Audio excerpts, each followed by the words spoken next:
राधे राधे दोस्तों, स्वागत है आपका आपके चैनल बुधा स्टोरी। 761 में एक समय की बात है।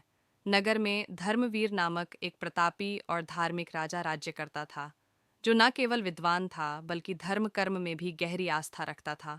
उसके राज्य में पूजा पाठ और हवन का आयोजन नियमित रूप से होता रहता था, और वहाँ अनेक विद्वान भी निवास करते थे। राजा की रानी भी उतनी ही दयालु और धार्मिक थी। वह नित्य दान करती, स्वयं भोजन बनाती और ठाकुर जी को भोग लगाकर गरीबों में भोजन बांटने के बाद ही राजा को भोजन कराती थी। एक दिन राजा ने रानी से कहा, रानी जी, मेरे मन में कई दिनों से एक प्रश्न है, कहूँ तो आपसे पूछ लूं। रानी ने मुस्कुराकर कहा, हाँ महाराज, पूछिए। राजा ने गंभीर होकर कहा, इस महल में इतनी दासियां हैं और कई रसोई भी हैं, फिर भी तुम स्वयं ही अपने हाथों से भोग क्यों बनाती हो? रानी ने संयमित स्वर में उत्तर दिया, महाराज, यह मैं शौक से नहीं करती बल्कि हमारी सुरक्षा के लिए करती हूँ।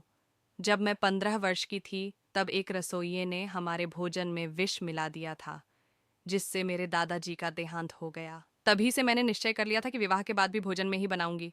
राजा ने रानी की बात सुनकर प्रसन्नता से कहा, अरे वाह, यह तो वास्तव में सराहनीय संकल्प है रानी जी। इसीलिए मैं कल आपके साथ मंदिर चलूंगा।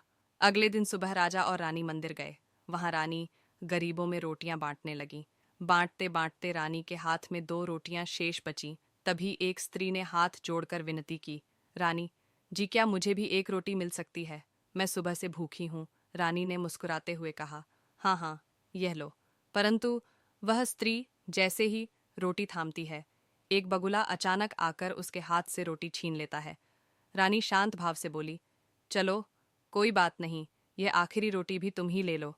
रानी ने उसे दूसरी रोटी भी दे दी, लेकिन दुर्भाग्य से वह भी उसके हाथ में नहीं ठहरती, और इस बार एक कौवा आकर रोटी छीन लेता है। राजा और रानी यह देखकर एक दूसरे का चेहरा आश्चर्य से देखते हैं।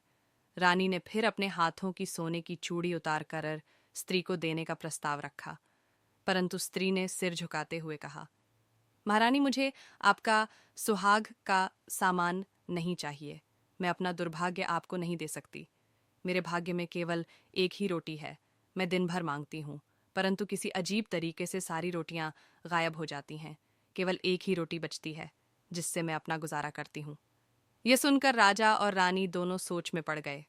रानी के मन में उस स्त्री का दुर्भाग्य देखकर करुणा उमड़ आई, और राजा इस रहस्यमय घटना पर चिंतन में डूब गए। राजा ने रानी से कहा, रानी जी, हमारे महल में 5 बड़े-बड़े विद्वानों को आश्रय दे रखा है। हमें उनकी परीक्षा लेनी चाहिए कि क्या वे वास्तव में विद्वान हैं या राज दरबार में सिर्फ ऐशो आराम के लिए बैठे हैं। कल सुबह ही हम विद्वानों की एक सभा रखेंगे। अगली सुबह राज दरबार में राजा ने सभी विद्वानों को संबोधित करते हुए कहा, आप सभी एक से बढ़कर एक विद्वान हैं। मेरे मन में एक प्रश्न है, और मैं चाहता हूं कि आप सभी इसका उत्तर दें। एक स्त्री है जो दिन भर भीख मांगती है, परंतु शाम तक उसे मुश्किल से एक ही रोटी नसीब होती है।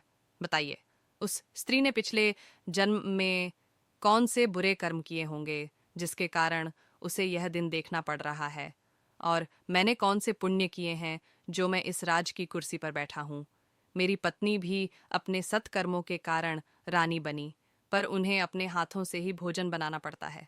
ऐसा कौन सा कर्म उन्होंने किया है? आप सभी बड़े ज्ञानी हैं, इसका उत्तर दें। राजा का प्रश्न सुनकर सभी विद्वान एक दूसरे का चेहरा देखने लगे। अंततः एक विद्वान ने कहा, महाराज, यह तो मनुष्य के कर्मों का फल है।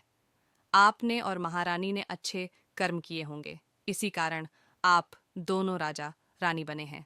वहीं उस स्त्री ने अपने पूर्व जन्म में बुरे कर्म किए होंगे, जिससे वह आज भीख मांग रही है।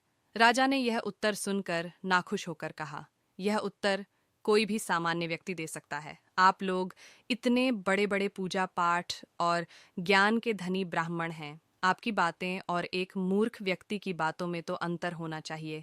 जिस आसन पर आप बैठे हैं वह सिर्फ विद्वानों के लिए है।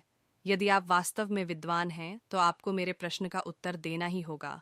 मैं आप सभी को 3 सप्ताह का समय देता हूँ। जो सही उत्तर देगा उसे 500 सोने की मुद्राएं इनाम में दूंगा और दरबार में सम्मानित करूंगा। परंतु जो उत्तर नहीं दे पाया उसे गधे पर बैठाकर पूरे गांव में घुमाया जाएगा और फिर फांसी दी जाएगी। अब आप जा सकते हैं। यह सुनकर सभी विद्वानों में हलचल मच गई। एक ने बड़बड़ा हुए कहा, हे भगवान, यह राजा तो विद्वानों का दुश्मन बन बैठा है। पता नहीं इस पागल राजा के दिमाग में ऐसी बातें कहाँ से आती हैं। किसी ने कहा, अब हमारी भलाई इसी में है कि इस राजा को छोड़कर दुश्मन राज्य में चले जाएं, नहीं तो इज्जत के साथ जान भी जाएगी। इस धमकी से घबराकर आधे से अधिक विद्वान अपनी जान बचाने के लिए दुश्मन राज्य में चले गए। पर जो वास्तव में विद्वान और धर्म में आस्था रखने वाले ब्राह्मण थे, वे भगवान की बनाई इस सृष्टि में भविष्य या भूतकाल को जानने की सिद्ध पाने के लिए किसी बड़े आशिकी खोज में जंगल की ओर निकल पड़े। वहां खोजते खोजते उन्हें 14 दिन बीत चुके थे, पर अब तक कोई भी बड़े साधु बाबा का पता नहीं चला था। ब्राह्मणों में से एक ने निराश स्वर में कहा, मुझे तो ऐसा लगता है कि यह राजा हमें पूरे गांव में घुमाकर ही मानेगा और फिर अंत में पर चढ़ा देगा। बेहतर यही है कि महल लौट चले। दूसरे ब्राह्मण ने गंभीरता से कहा, राजा ने हमें 3 प्रश्नों के उत्तर लाने के लिए भेजा है और यदि हम उत्तर नहीं दे पाए तो हमारी जान खतरे में पड़ जाएगी। ऐसे में गुरुजी ही हमारे जीवन दान का एकमात्र सहारा है। तब ब्राह्मण ने गुरुजी की ओर देखते